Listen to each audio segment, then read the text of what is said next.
السلام علیکم۔ اس سے پہلے ہم نے ہسٹری آف دا چائنا پر ہم نے بہت سے ولاگس کیے جو پلے لسٹ میں بھی موجود ہیں۔ اب غالباً یہ اسے آخری ہی سمجھیں، لیکن بہرحال اس کے بعد ایک آخری ہم کنکلیوڈ کریں گے اس کے بعد بھی ولاگ۔ یہ قوم پرستوں اور کمیونسٹوں کا یہ درمیان ایک آخری مارکہ جو، اور یہ 1945 اور 1949 کی ان سال کو ہم کا احاطہ کریں گے کہ جہاں قوم کمیونسٹوں کو ایک تاریخی فتح حاصل ہوئی۔ اور جس طرح میں نے پہلے بھی عرض کیا کہ جاپان پر امریکی نیوکلیر حملوں کے بعد جاپانی افواج نے ہتھیار ڈال دیے تھے، تو انہیں چین سے بھی اپنی فوج کو واپس وڈرا کرنا پڑا، اور امریکہ کی حتی الوسع کوشش تھی کہ چین دوبارہ خانہ جنگی کی طرف نہ لوٹ جائے۔ اس لیے اپنا اثر رسوخ استعمال کرتے ہوئے ماؤ زے تونگ اور چیانگ کائی شیک کے درمیان ایک ملاقات انہوں نے کرائی تاکہ ان کے درمیان معاہدہ ہو جائے، کوئی سمجھوتا ہو جائے، لیکن چیانگ کائی شیک کسی بھی طرح اپنے موقف اور فیصلے میں لچک دکھانے کو تیار نہ تھا۔ یہ ملاقات خاصی سرد مہری کا شکار رہی، اور اس ملاقات میں قوم پرستوں نے شہروں پر قبضہ کرنا شروع کر دیا، اور اسی طرح شنگھائی، بیجنگ، نانجنگ وغیرہ پر قوم پرستوں نے قبضہ کر لیا، اور یہ ان کا حقیقت میں اعلان تھا کہ انہوں نے اپنا اقتدار شہروں میں اب قائم کر لینا ہے۔ ماؤ زے تونگ نے کمال ہی حکمت عملی اپناتے ہوئے مزاحمت کا راستہ اپنا کر اپنی توانائیاں اور وسائل جھونکنے کی بجائے دیہی علاقوں کا اس نے رخ کیا، اور یوں ماؤ کی اس سوچ کے مطابق کہ مچھلی گہرے پانی میں ہی محفوظ رہ سکتی ہے، لیکن قوم پرستوں نے حفیم کا دھندا کرنے والے منشیات کے تاجروں سے کاروباری معاہدے کیے، ان کی سرپرستی کی،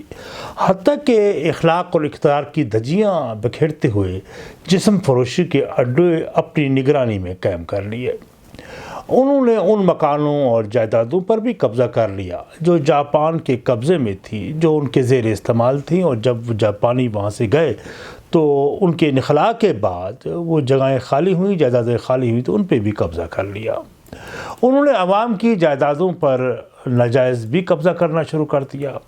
اور ان پہ قبضہ کرنا اپنا حق سمجھ لیا۔ اس طرح ہر طرف ناانصافی اور ظلم کا بازار گرم ہو گیا، اور چیانگ کائی شیک ان تمام منفی سرگرمیوں سے آگاہ تھا۔ اس نے اپنی پارٹی اور فوج کو ایک تنبیہی مراسلہ بھی ارسال کیا اور کہا کہ وہ لوٹی ہوئی دولت کی وجہ سے عیاشی کی زندگی بسر کر رہے ہیں، جس سے ان کی بدعمالیوں کی وجہ سے شہروں میں انتشار ہے، لاقانونیت ہے، اور جرائم میں اضافہ ہو چکا ہے۔ چین کی عوام کو جاپانی افواج کے استحصال اور ظلم کے بعد اس قوم پرستوں کی فوج کے جبر اور زیادتی کا اب سامنا کرنا پڑ رہا تھا۔ اس طرح عوام میں نیشنلسٹ فوج کے خلاف نفرت پھر بڑھتی چلی گئی، حتیٰ کہ چین میں افراط زر کی وجہ سے چیرنگی کرنسی کی بھی کوئی وقت نہ رہی۔ نیشنلسٹ فوج کے افسران اور پارٹی کے عہدیداران جب چین میں انفلیشن بڑھ گئی اور 40% سے بھی زیادہ انفلیشن تھی، تو پراپرٹیز کی قیمت گر گئی، تو انہوں نے اونے پونے سستی جائیدادیں خرید رہے تھے اور خوب سے خوب تر دولت کما رہے تھے، کیونکہ اس وقت لوگوں کے پاس کھانے کی بھی اشیاء موجود نہیں تھی۔ وہ چند کھانوں کے ایک ماہ کے یا 2 ماہ کے کھانے کے لیے اپنی پراپرٹی، اپنے گھر بیچ دیتے تھے، تو عام انسان کے لیے زندگی گزارنا خاصی دشوار ہو گئی تھی۔ بے روزگاری عروج پر پہنچ چکی تھی، جرائم میں اضافے نے عوام کی رہی سہی کسر کو نکال دیا تھا۔ لاقانونیت کا یہ عالم تھا کہ بڑے سے بڑے جرم پر عدالتیں سزائیں دینے کا رسک نہیں اٹھا رہی تھی، اور چین میں ایک ایسا طبقہ ایسا بھی تھا جس نے دوسرے چینی نفرت کرتے تھے، اور یہ وہ طبقہ تھا جنہوں نے جاپان کے حملے کے وقت ان کا ساتھ دیا اور اپنا تعاون ان کو بخشا تھا، تو انہیں غدار سمجھ کر ان سے حقارت سے کی نگاہ سے انہیں دیکھنا شروع کر دیا گیا تھا۔ چین کے نائب ڈومنگ نے ان کو سزا دینے کی بجائے ان کے ساتھ انہوں نے دوستی کا ہاتھ بڑھایا۔ اب ایک طرف عوام تو ان سے نفرت کر رہی تھی چائنا کی، تو دوسری طرف جو قوم پرستوں نے ان کے ساتھ دوستی کا ہاتھ بڑھایا اور پارٹی میں ان کو شامل کرنا شروع کر دیا، جس میں چینیوں میں پارٹی کے خلاف بھی پھر نفرت بڑھ گئی۔ نیشنلسٹ اور کمیونسٹوں کے درمیان منچوریا میں ایک مقابلہ ہوا، مارکا ہوا۔ جاپان کی افواج کے انخلاء کے بعد منچوریا میں 10 لاکھ روسی افواج موجود تھیں جو مسلسل غارت گری کر رہی تھیں اور لوٹ مار کا انہوں نے بازار گرم کر رکھا تھا، اور پھر بظاہر ایسا بھی محسوس ہو رہا تھا کہ ان حالات میں عالمی طاقتوں کا توازن بظاہر نظر ایسا آتا تھا کہ چیانگ کائی شیک کے حق میں تھا اور کمیونسٹوں کے خلاف تھا۔ چیانگ کائی شیک نے اپنی افواج منچوریا پر قبضہ کرنے کے لیے روانہ کی تو کمیونسٹوں نے جن جن شہروں میں گومنگ ڈونگ کی افواج موجود تھیں کا راستہ انہوں نے مفقود کر دیا،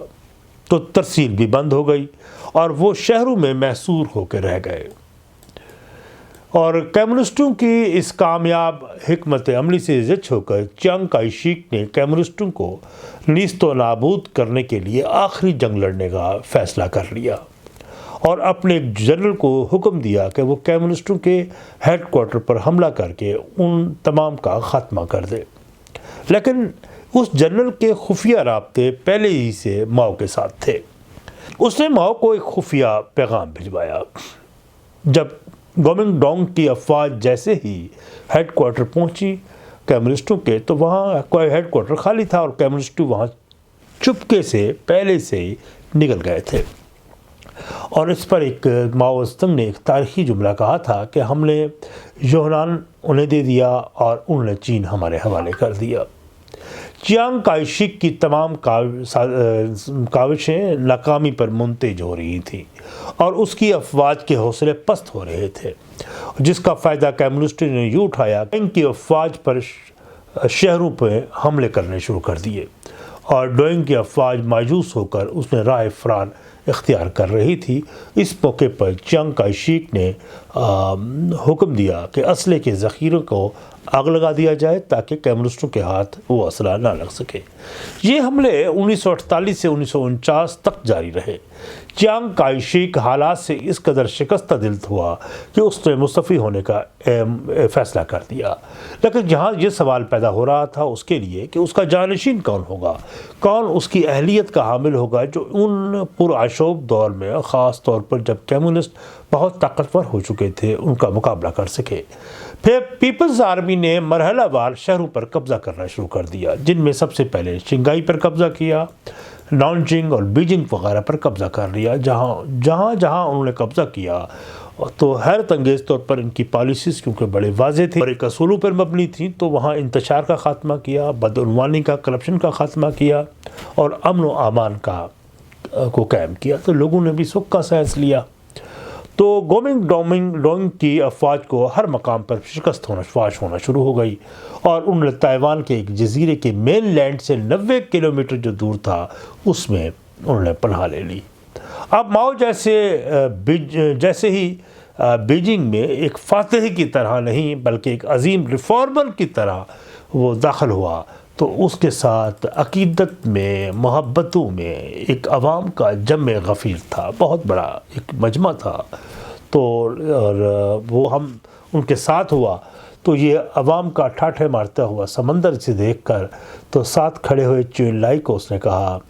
کہ چوئن لائی اب ہم بیجنگ میں امتحان دینے جا رہے ہیں۔ اس پر چوئن لائی نے جواب دیا اس پہ ہم ضرور پاس ہو جائیں گے،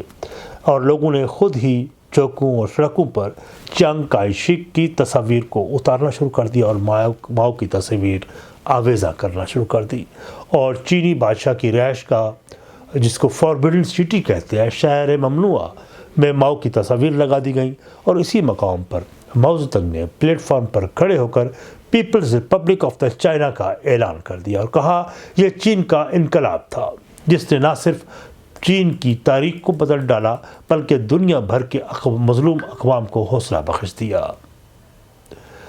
یقینی انسانی تاریخ میں 3 بڑے انقلاب، جن میں پہلا انقلاب 1789 کا فرانس کا انقلاب جو متوسط طبقے کا تھا، جس کی وجہ سے فرانس میں قومی ریاست کا قیام عمل میں آیا۔ دوسرا 1917 کا جو روس کا انقلاب تھا، جو لینن کی بولشوک پارٹی کے لے کر آئی اور پہلی مرتبہ سوشلسٹ ریاست کا قیام عمل میں آیا۔ اور تیسرا چین کا انقلاب تھا، جو ماؤ کی رہنمائی میں پیپلز آرمی کے تحت آیا، جس میں کسانوں نے بھرپور حصہ لیا۔ یہ تینوں انقلاب اگرچہ جداگانہ نوعیت کے تھے، لیکن اس انقلاب نے چین کو ذلت و خواری سے نکال کر اقوام عالم میں سر اٹھا کے چلنے کے قابل کر دیا۔ البتہ یہ تینوں انقلاب دنیا کی ان ریاستوں کی لیڈرشپ کے لیے بطور رول ماڈل جو سامراجیت اور آمریت کے خلاف جد و جہد کر رہے ہیں، اور ان کے لیے ایک مثال ہے۔ یہ تینوں انقلاب نے اپنے فٹ پرنٹس چھوڑے ہیں اور جو مدتوں تک مظلوم اقوام کے لیے رہنمائی کا باعث بنیں گے۔ اور اس ولاگ کے بعد ہم چین کے اس دور کا بھی اگلے ولاگ میں ذکر کروں گا، اور ان مضمرات کا بھی ذکر کروں گا۔ 90 تک کا یہ ہم احاطہ کریں گے کہ چین کو ترقی کی جانب کیسے اتنی مصائب کا سامنا کرنا پڑا، اس سفر میں کیا مسائل پیش ہوئے، اور یہ ہمارا بڑا اہمیت کا حامل یہ ولاگ ہوگا۔ جڑے رہیے، اپنے کمنٹ سے بھی ضرور آگاہ کیجیے۔ اب آپ سے اجازت، والسلام۔